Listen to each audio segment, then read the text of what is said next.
AP ఒత్తిడితోనే ఢిల్లీలో meeting పెట్టారని మాజీ మంత్రి హరీష్ రావు అన్నారు. అది తెలంగాణకు మరణ శాసనం లాంటిదని విమర్శించారు. రాష్ట్ర చరిత్రలో బ్లాక్ డే కామెంట్ చేశారు. గోదావరి జలాలను ఏపీకి తరలించుకుని పోతుందన్నారు. ఇక నల్లమల సాగర్ కు రేవంత్ రెడ్డి సహకరిస్తున్నారని హరీష్ రావు ఆరోపించారు. ఆంధ్రప్రదేశ్ ఒత్తిడితో కేంద్ర ప్రభుత్వం నిర్వహిస్తున్న మీటింగ్ ఇది. అందరికీ తెలుసు, ఢిల్లీలో ఎవరున్నారు ప్రభుత్వం? బీజేపీ తెలుగుదేశం పార్టీల సంయుక్త ప్రభుత్వం కేంద్రంలో ఉన్నది. ఢిల్లీలో ఉన్నది తెలుగుదేశం ప్రభుత్వం. ఇలా ఆంధ్రప్రదేశ్లో ఉన్న అధికారంలో ఉన్న పార్టీ ఢిల్లీలో కూడా అధికారాన్ని పంచుకుంటుంది. రెండు రాష్ట్రాల్లో తెలుగుదేశం బీజేపీలు అధికారాన్ని పంచుకుంటున్నాయి. ఆంధ్రప్రదేశ్ ఒత్తిడితోనే ఢిల్లీలో మీటింగ్ జరుగుతూ ఉంది. పేరుకే జల వివాదాల మీటింగ్, ఎజెండా మాత్రం 200 టీఎంసీల గోదావరి నీళ్లను పోలవరం ద్వారా నల్లమల్ల సాగర్ కు రాయలసీమ ప్రాంతానికి తరలించేటువంటి ఒక కుట్ర జరుగుతూ ఉంది.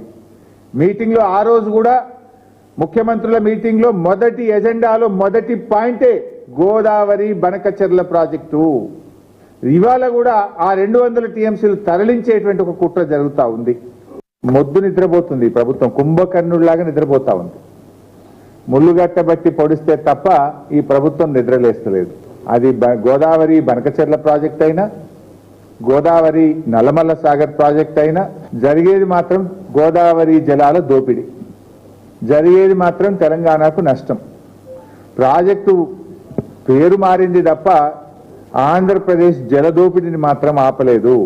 ఈ జలద్రోహం విషయంలో కత్తి బాబు గారిది, పొడిచేది రేవంత్ రెడ్డి.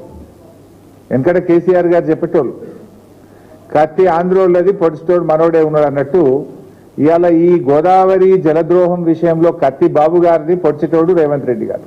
ఆంధ్రప్రదేశ్ గోదావరి నల్లమల్ల సాగర్ కు టెండర్లు పూర్తయి అవార్డు ఇచ్చి కాంట్రాక్ట్ అగ్రిమెంట్ అయినాక సుప్రీంకోర్టులో కేసు వేసిండు. పోనీ వేసిన కేసన్న చక్కగేసిండా అంటే చెల్లని విరిట్టేసిండు, మళ్ళా వాపస్ తెచ్చుకున్నాడు. దానికి సూటు బూట్ వేసుకుని పోయిండు ఉత్తమ్ కుమార్ రెడ్డి సుప్రీంకోర్టు. మీటింగ్ ముందు ఢిల్లీలో పోనో మీటింగ్ పోయినావు, ముఖ్యమంత్రుల మీటింగ్ కు ఎజెండాలో లేనే లేదని బుకాయించే ప్రయత్నం చేసినావు. సంతకం పెట్టని సంతకం పెట్టినావు. కమిటీ వెయ్య అన్నావు, కమిటీ వేసినావు. సుప్రీంకోర్టుకు పోతా అన్నావు, చెల్లని రిట్ పిటిషన్ సుప్రీంకోర్టులో వేసినావు, ఆ రిట్ వాపస్ తెచ్చుకున్నావు. అంటే పసలేని రిట్ వేసినావు. అంటే నీ న్యాయవాదులు తెలియదా? అంతా తెలుసు నువ్వు. అందుకే నేను మొదట్లో అన్నా, ఒక ప్లాన్ ప్రకారం, ఒక పథకం ప్రకారమే రేవంత్ రెడ్డి గారు గోదావరి నల్లమల్ల సాగర్ కు సహకరిస్తున్నాడు, గురుదక్షిణ చెల్లించుకునే ప్రయత్నం చేస్తున్నాడు.